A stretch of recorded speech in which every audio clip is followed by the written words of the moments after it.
এয়া আকাশবাণী গুৱাহাটী সন্ধিয়া আঞ্চলিক বাতৰি পঢ়িছো অৰুণিমা গোস্বামীয়ে আৰু মোৰ সৈতে আছে পুলক গগৈ। এতিয়া প্ৰধান বাতৰিসমূহ হ'ল প্ৰধানমন্ত্ৰী নৰেন্দ্ৰ মোদীৰ কাইলৈ ভিডিঅ' কনফাৰেন্সিং ব্যৱস্থাৰে বিকশিত ভাৰত সংকল্প যাত্ৰাৰ হিতাধিকাৰীসকলৰ সৈতে মত বিনিময়, সামুদ্ৰিক ভাৰত 2030ৰ লক্ষ্যত উপনীত হোৱাৰ বাবে অভ্যন্তৰীণ জল পৰিবহণৰ নিৰ্ধাৰিত অংশীদাৰিত্ব 2-5% বৃদ্ধিৰ লক্ষ্য, বিভাগীয় মন্ত্ৰী সৰ্বানন্দ সোণোৱালৰ উপস্থিতিত কলকাতাত কাইলৈ অভ্যন্তৰীণ জলপথ উন্নয়ন পৰিষদৰ প্ৰথমখন সন্মিলন, জনসম্পৰ্ক ৰক্ষাৰ ক্ষেত্ৰত জনপ্ৰতিনিধিসকলৰ ভূমিকাই ভাৰতবৰ্ষৰ উন্নয়ন ত্বৰান্বিত কৰিছে বুলি কেন্দ্ৰীয় মন্ত্ৰী কিৰেণ ৰিজিজুৰ গোলাঘাটত প্ৰকাশ আৰু নবী মুম্বাইৰ DY পাটিল ষ্টেডিয়ামত আজি ভাৰত আৰু অষ্ট্ৰেলিয়াৰ মহিলা ক্ৰিকেট দলৰ মাজৰ 3খনীয়া T20 শৃংখলাৰ দ্বিতীয়খন খেল। এতিয়া শুনক বিতং বাতৰি। প্ৰধানমন্ত্ৰী নৰেন্দ্ৰ মোদীয়ে কাইলৈ ভিডিঅ' কনফাৰেন্সিং ব্যৱস্থাৰে বিকশিত ভাৰত সংকল্প যাত্ৰাৰ হিতাধিকাৰীসকলৰ সৈতে মত বিনিময় কৰাৰ লগতে ভাষণ দিব।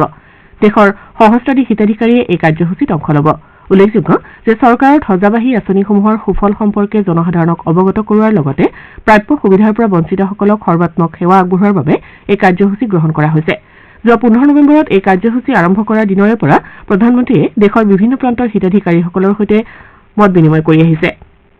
এই কাৰ্যসূচীত বিশেষকৈ প্ৰধানমন্ত্ৰী উজ্জ্বলা যোজনা, আয়ুষ্মান ভাৰত আৰু প্ৰধানমন্ত্ৰী আৱাস যোজনা সন্দৰ্ভত হিতাধিকাৰীসকলক অৱগত কৰা হয়।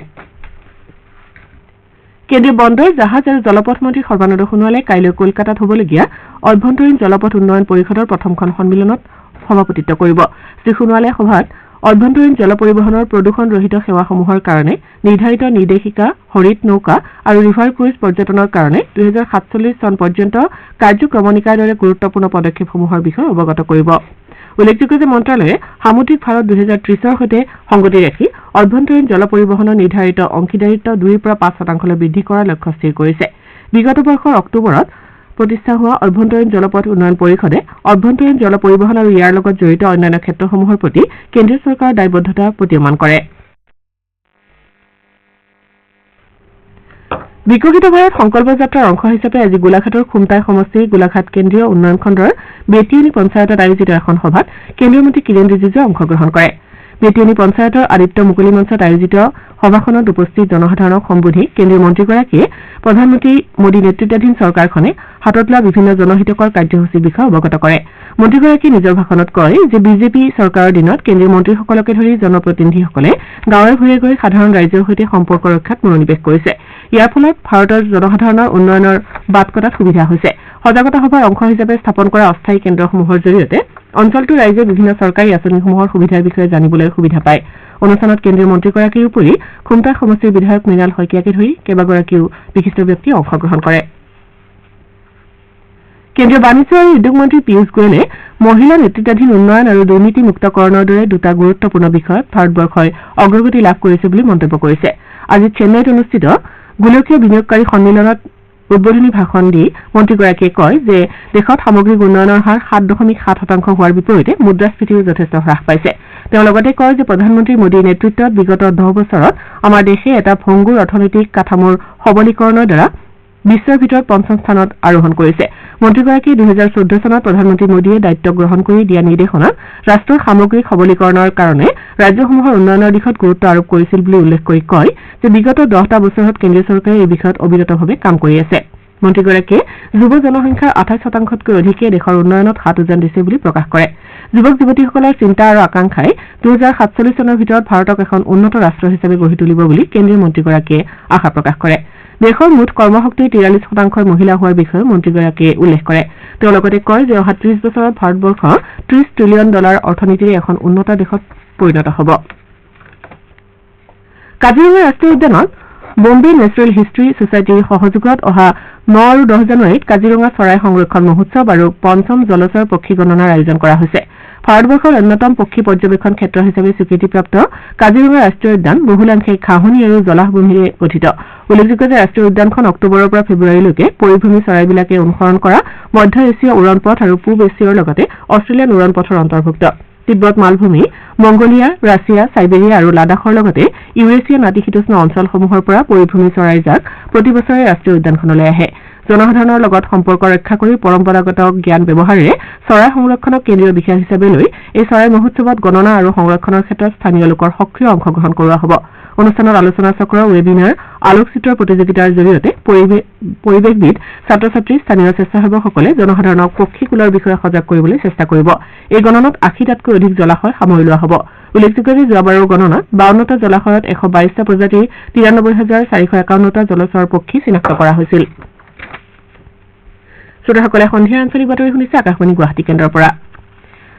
প্ৰাক্তন ৰাষ্ট্ৰপতি ৰামনাথ কোবিন্দ নেতৃত্বাধীন এখন এটা নিৰ্বাচন সমিতিয়ে দেশৰ সমান্তৰাল নিৰ্বাচন অনুষ্ঠিত কৰাৰ বাবে বৰ্তমানৰ আইনী প্ৰশাসনিক পৰিকাঠামোত সঠিক পৰিৱৰ্তন কৰাৰ বাবে জনসাধাৰণৰ পৰা দিহা পৰামৰ্শ বিচাৰিছে। উচ্চ পৰ্যায়ৰ সমিতিখনে এখন জাননীযোগে কৈছে যে ১৫ জানুৱাৰী পৰ্যন্ত লাভ কৰা দিহা পৰামৰ্শসমূহ বিবেচনা কৰা হ'ব। যোৱা ছেপ্টেম্বৰত গঠিত এই সমিতিখনৰ বৰ্তমানলৈকে ২খন বৈঠক অনুষ্ঠিত হৈছে। সমিতিয়ে অলপতে সমান্তৰাল নিৰ্বাচন অনুষ্ঠিত কৰাৰ বাবে উমৈহতীয়া সহমতৰ তাৰিখৰ বিষয়ে আলাপ আলোচনা কৰিবলৈ ৰাজনৈতিক দলসমূহলৈ পত্ৰ প্ৰেৰণ কৰিছে। পাছত সমিতিয়ে ৰাজনৈতিক দলসমূহক সোঁৱৰাই দিয়ে। ৭টা ৰাষ্ট্ৰীয় দল, ৩৩টা আঞ্চলিক দল আৰু 7টা পঞ্জীকৃত অস্বীকৃত ৰাজনৈতিক দললৈ এনে পত্ৰ প্ৰেৰণ কৰা হৈছে।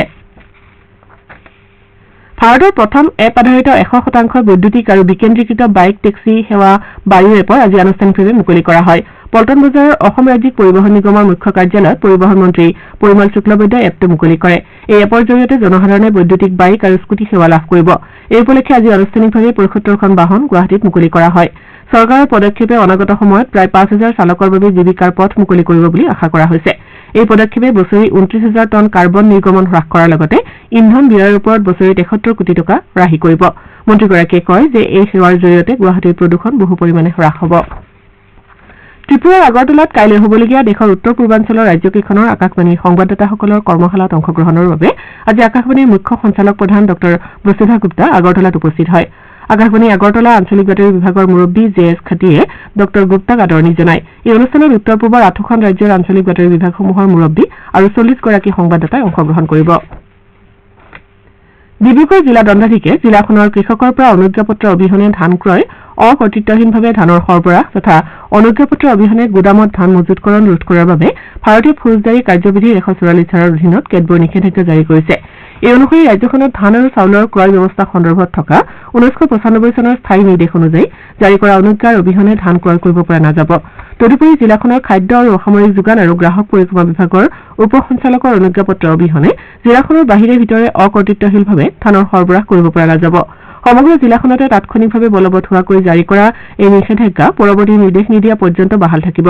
নিষেধাজ্ঞা উলংঘা কৰিলে ভাৰতীয় দণ্ডবিধিৰ ১৮৮ ধাৰাৰ অধীনত ব্যৱস্থা গ্ৰহণ কৰা হ'ব বুলি নিৰ্দেশনাত কোৱা হৈছে। গুৱাহাটীৰ চাংচাৰিৰ ড ভূপেন হাজৰিকা আঞ্চলিক চৰকাৰী চলচ্চিত্ৰ আৰু টেলিভিছন প্ৰতিষ্ঠানৰ ২৫ বছৰ পূৰ্ণ হোৱা উপলক্ষে ৰূপালী জয়ন্তী সমাৰোহ অহা ১০ আৰু ১১ জানুৱাৰীত দুদিনীয়া কাৰ্যসূচীৰে অনুষ্ঠিত হ'ব। ৰাজ্য চৰকাৰৰ সাংস্কৃতিক বিভাগৰ উদ্যোগত হ'বলগীয়া এই সমাৰোহ সন্দৰ্ভত দিছপুৰৰ বিধায়ক আৱাসত এখন সংবাদমেলক সম্বোধন কৰি সাংস্কৃতিক মন্ত্ৰী বিমল বৰাই অহা ১০ জানুৱাৰীত চলচ্চিত্ৰ শিক্ষা প্ৰতিষ্ঠান, সাংস্কৃতিক, সামাজিক আৰু অৰ্থনৈতিক বৰঙণি শীৰ্ষক এখন আলোচনা চক্ৰ অনুষ্ঠিত হ'ব বুলি ঘোষণা কৰে। ইয়াৰ লগতে ১১ জানুৱাৰীত চলচ্চিত্ৰ মাধ্যমত মোৰ জীৱন, সপোন আৰু অনিশ্চয়তাৰ দিগদৰ্শক শীৰ্ষক এখন আলোচনা চক্ৰ অনুষ্ঠিত হ'ব বুলি মন্ত্ৰীগৰাকীয়ে জানিবলৈ দিয়ে। তদুপৰি বিশিষ্ট শিল্পী সমাজৰ সাংস্কৃতিক অনুষ্ঠান, প্ৰতিষ্ঠানটোৰ পৰা উত্তীৰ্ণ ছাত্ৰ ছাত্ৰীসকলৰ আলোচনা তথা মত বিনিময় ইত্যাদিও ৰূপালী জয়ন্তীৰ সমাৰোহৰ অংশ হিচাপে আয়োজন কৰা হ'ব।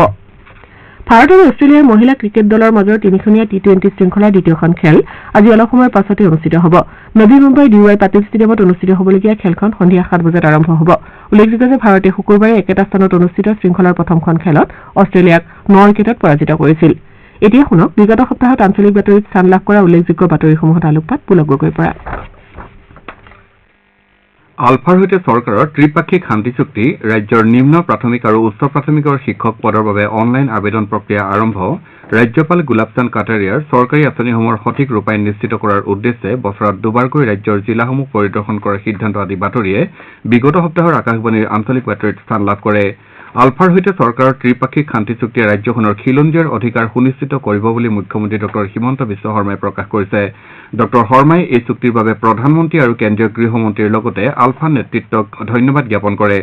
মুখ্যমন্ত্ৰীগৰাকীয়ে কয় যে এই চুক্তিয়ে অসমীয়া মানুহৰ ভূমি আৰু ৰাজনৈতিক অধিকাৰ সুনিশ্চিত কৰিলে। ড শৰ্মাই লগতে ৰাজ্যখনৰ ৯০% উগ্ৰপন্থী সমস্যাও সমাধান হৈছে বুলি উল্লেখ কৰে। আলফা স্বাধীনৰ নেতা পৰেশ বৰুৱাৰ বাহিৰে আন সকলো মূল সুঁতিলৈ ঘূৰি আহিছে বুলি মুখ্যমন্ত্ৰীয়ে প্ৰকাশ কৰে। ২০২১ চনৰ পৰা চৰকাৰে ১১টা সংগঠনৰ সৈতে শান্তি চুক্তিত স্বাক্ষৰ কৰিছে আৰু বৰ্তমানলৈ প্ৰায় ৪,০০০ কেডাৰে অস্ত্ৰ সম্প্ৰসাৰণ কৰিছে বুলি তেওঁ উল্লেখ কৰে। আলফা আৰু চৰকাৰৰ মাজত স্বাক্ষৰিত শান্তি চুক্তিয়ে অসমীয়া জাতিয়ে পাব পৰা সৰ্বাধিক সংৰক্ষণৰ ব্যৱস্থা আছে বুলি তেওঁ উল্লেখ কৰি কয় যে সমষ্টি পুনৰ নিৰ্ধাৰণৰ জৰিয়তে জাতিটোৰ সুৰক্ষাৰ কাম কৰা হৈছে। আলফাৰ সেনাধ্যক্ষ পৰেশ বৰুৱাই পূৰ্বৰ স্থিতি অনুসৰি আলোচনাৰ ক্ষেত্ৰত সাৰ্বভৌমত্বৰ চৰ্ত ত্যাগ কৰা নাই যদিও সাম্প্ৰতিক অসমৰ পৰিস্থিতি পূৰ্বতকৈ ভিন্ন আৰু আমূল পৰিৱৰ্তনৰ সূচনা হোৱাৰ পৰিপ্ৰেক্ষিতত এই চৰ্ত সন্দৰ্ভত পুনৰ বিবেচনা কৰা উচিত বুলি মুখ্যমন্ত্ৰীয়ে প্ৰকাশ কৰে। ৰাজ্যৰ নিম্ন প্ৰাথমিক আৰু উচ্চ প্ৰাথমিকৰ শিক্ষক পদৰ বাবে যোৱা 2 তাৰিখে অনলাইন আবেদন প্ৰক্ৰিয়া আৰম্ভ হৈছে। অহা 2 ফেব্ৰুৱাৰীৰ নিশা 10 বজা পৰ্যন্ত এই আবেদন প্ৰক্ৰিয়া মুকলি থাকিব। অফলাইন ব্যৱস্থাৰে আবেদন গ্ৰহণৰ কোনো ব্যৱস্থা ৰখা হোৱা নাই। উল্লেখযোগ্য যে প্ৰাথমিক শিক্ষা সঞ্চালকালয়ে নিম্ন প্ৰাথমিক বিদ্যালয়ৰ 3800টা সহকাৰী শিক্ষক পদৰ বাবে আৰু উচ্চ প্ৰাথমিক বিদ্যালয়ৰ 1050টা বিজ্ঞান আৰু হিন্দী সহকাৰী শিক্ষক পদৰ নিযুক্তিৰ বাবে বিজ্ঞাপন প্ৰকাশ কৰিছিল।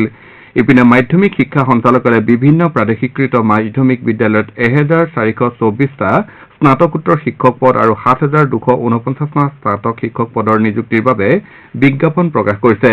শীঘ্ৰেই স্নাতকোত্তৰ আৰু স্নাতক শিক্ষক পদসমূহৰ বাবে অনলাইন আবেদন প্ৰক্ৰিয়া আৰম্ভ হ'ব বুলি শিক্ষা বিভাগৰ সূত্ৰই প্ৰকাশ কৰিছে। ৰাজ্যপাল গুলাব চান্দ কাটেৰে চৰকাৰী আঁচনিসমূহৰ সঠিক ৰূপায়ণ নিশ্চিত কৰাৰ উদ্দেশ্যে বছৰত দুবাৰকৈ ৰাজ্যৰ জিলাসমূহ পৰিদৰ্শন কৰাৰ সিদ্ধান্ত গ্ৰহণ কৰিছে। এই উদ্দেশ্যে ৰাজ্যপালগৰাকীয়ে কালি নলবাৰী জিলা ভ্ৰমণ কৰি জিলাখনত বিভিন্ন বিভাগে ৰূপায়ণ কৰি থকা আঁচনিসমূহৰ অগ্ৰগতিৰ বুজ লৈ তেওঁ কেন্দ্ৰীয় চৰকাৰ বা ৰাজ্য চৰকাৰৰ আঁচনিসমূহৰ পৰা জনসাধাৰণ উপকৃত হ'ব বুলি প্ৰকাশ কৰে। কেন্দ্ৰীয় চৰকাৰৰ মহিলা আৰু শিশু বিকাশ মন্ত্ৰালয়ৰ উদ্যোগত বিত্ত তথা মহিলা আৰু শিশু বিকাশ বিভাগৰ মন্ত্ৰী অজন্তা নেওগে যোৱা 3 তাৰিখে পাঞ্জাবাৰীৰ শ্ৰী শ্ৰী শংকৰদেৱ আন্তৰ্জাতিক প্ৰেক্ষাগৃহত শক্তিশালী মহিলা শক্তিশালী ৰাষ্ট্ৰ নিৰ্মাণৰ উদ্দেশ্যে নাৰী আদালত আৰু পালনা ৰাজ্যিক পৰ্যায়ত উদ্বোধন কৰে। ভুক্তভোগী অসহায় মহিলাসকলক উপযুক্ত সাহায্য প্ৰদানৰ বাবে অসমৰ 9খন জিলাৰ 50খন গাঁও পঞ্চায়তৰ প্ৰথম পৰ্যায়ত এই নাৰী আদালত গঢ়ি তোলা হৈছে। এই নাৰী আদালতসমূহ 7গৰাকী ন্যায়সখীৰ দ্বাৰা গঠিত একোটা গোটৰ সহযোগত পৰিচালিত হ'ব। মুখ্য ন্যায়সখীৰ লগতে 6গৰাকী ন্যায়সখীক জিলা আয়ুক্তই বাছনি কৰিব। ভাৰতীয় সেনা বাহিনী আৰু ৰাষ্ট্ৰীয় সংহতি তথা শৈক্ষিক বিকাশ সংস্থাই যোৱা 3 জানুৱাৰীত তামোলপুৰত এখন বুজাবুজিৰ চুক্তিত স্বাক্ষৰ কৰে। ৰাজ্যখনৰ প্ৰতিভাৱান ছাত্ৰ ছাত্ৰীসকলৰ শৈক্ষিক উত্তৰণৰ লক্ষ্যৰে ছুপাৰ 30 কাৰ্যসূচীৰ বাবে এই চুক্তিত স্বাক্ষৰ কৰা হৈছে। ভাৰতীয় সেনাৰ ইষ্টাৰ্ণ কমাণ্ডাৰ পৰিকল্পনা অনুসৰি ছাত্ৰ ছাত্ৰীসকলক সশস্ত্ৰ বাহিনীত বিষয়া হিচাপে নিয়োগ কৰাৰ লক্ষ্যৰে এই কাৰ্যসূচী লোৱা হৈছে। অসম চৰকাৰৰ উদ্যোগত আৰু সেনা বাহিনীৰ ৰেড হৰ্ণ ডিভিজনৰ সহযোগত গ্ৰহণ কৰা এই পদক্ষেপে ছাত্ৰ ছাত্ৰীসকলক উচ্চ প্ৰতিযোগিতামূলক বাছনি প্ৰক্ৰিয়াৰ বাবে সাজু হোৱাত সহায় কৰিব। ছুপাৰ 30 কাৰ্যসূচী তামোলপুৰৰ সেনা ছাউনীত সম্পূৰ্ণ আৱাসিক প্ৰশিক্ষণ কাৰ্যসূচী হিচাপে অনুষ্ঠিত হ'ব। এয়াই আছিল বিগত সপ্তাহত আকাশবাণীৰ আঞ্চলিক বাতৰিত স্থান লাভ কৰা মুখ্য বাতৰিসমূহত চমু অৱলোকন। ধন্যবাদ পুলক। আহিছো পৰৱৰ্তী বাতৰিলৈ। বঙাইগাঁও চহৰৰ ৱাকিং জোনত আজি দ্বিতীয়বাৰৰ বাবে চিলা মহোৎসৱ অনুষ্ঠিত হয়। পতাকা উত্তোলন কৰি আৰু চিলা উৰুৱাই বিধায়ক ফণীভূষণ চৌধুৰীয়ে মহোৎসৱৰ শুভাৰম্ভ কৰে। এই মহোৎসৱত 36টা চিলা উৰুওৱা দলে অংশগ্ৰহণ কৰে। ইয়াৰ উপৰি সৃষ্টিশীল চিলা প্ৰস্তুত কৰা প্ৰতিযোগিতাও থলীতে অনুষ্ঠিত হয়। গুৱাহাটী মহানগৰীৰ সমীপৱৰ্তী দীপৰ বিলত বিগত বছৰৰ দৰে এইবাৰো ইংৰাজী নৱবৰ্ষৰ প্ৰথমটো দেওবাৰত দাঁতি কাষৰীয়া গাঁওসমূহৰ মৎস্যজীৱী লোকসকলে সমূহীয়া মাছ ধৰা কাৰ্যত অংশগ্ৰহণ কৰে। আজাৰা অঞ্চলৰ পাঁচপাৰা সমবায় সমিতিৰ উদ্যোগত আয়োজিত এই মাছ ধৰা পৰ্ব পৰম্পৰাগতভাৱে পূজা অৰ্চনাৰে আৰম্ভ কৰা হয়। মাছমৰীয়াসকলে কেইবাখনো নাৱেৰে বিলত মাছ ধৰি চুবুৰীয়া লোকৰ সৈতে মত বিনিময় কৰে। উল্লেখযোগ্য যে মাঘ বিহুৰ উৰুকা পৰ্যন্ত এই মাছ ধৰা কাৰ্য অব্যাহত থাকিব। বিজেপিয়ে ছিকিমৰ পৰা ৰাজ্যসভাৰ দ্বিবাৰ্ষিক নিৰ্বাচনৰ বাবে দৰ্জী শ্বেৰিং লিপছাক দলীয় প্ৰাৰ্থী হিচাপে প্ৰক্ষেপ কৰিছে। 19 জানুৱাৰীত এই নিৰ্বাচন অনুষ্ঠিত হ'ব। ছিকিমৰ পৰা ৰাজ্যসভাৰ বৰ্তমানৰ সাংসদ হিচিয়া লাচুংপাৰ কাৰ্যকাল অহা মাহত সম্পূৰ্ণ হ'ব। বাতৰি শেষ কৰাৰ পূৰ্বে প্ৰধান বাতৰিকেইটা পুনৰ এবাৰ। প্ৰধানমন্ত্ৰী নৰেন্দ্ৰ মোদীৰ কাইলৈ ভিডিঅ' কনফাৰেন্সিং ব্যৱস্থাৰে বিকশিত ভাৰত সংকল্প যাত্ৰাৰ হিতাধিকাৰীসকলৰ সৈতে মত বিনিময়। সামুদ্ৰিক ভাৰত 2030ৰ লক্ষ্যত উপনীত হোৱাৰ বাবে অভ্যন্তৰীণ জল পৰিবহণৰ নিৰ্ধাৰিত অংশীদাৰিত্ব 2ৰ পৰা 5% বৃদ্ধিৰ লক্ষ্য। বিভাগীয় মন্ত্ৰী সৰ্বানন্দ সোণোৱালৰ উপস্থিতিত কলকাতাত কাইলৈ অভ্যন্তৰীণ জলপথ উন্নয়ন পৰিষদৰ প্ৰথমখন সন্মিলন। জনসম্পৰ্ক ৰক্ষাৰ ক্ষেত্ৰত জনপ্ৰতিনিধিসকলৰ ভূমিকাই ভাৰতবৰ্ষৰ উন্নয়ন ত্বৰান্বিত কৰিছে বুলি কেন্দ্ৰীয় মন্ত্ৰী কিৰেণ ৰিজিজুৰ গোলাঘাটত প্ৰকাশ। আৰু নবী মুম্বাইৰ DY পাটিল ষ্টেডিয়ামত আজি ভাৰত আৰু অষ্ট্ৰেলিয়াৰ মহিলা ক্ৰিকেট দলৰ মাজৰ 3খনীয়া T20 শৃংখলাৰ দ্বিতীয়খন খেল। এতিয়া আঞ্চলিক বাতৰি ইমানতে অন্ত পৰিল।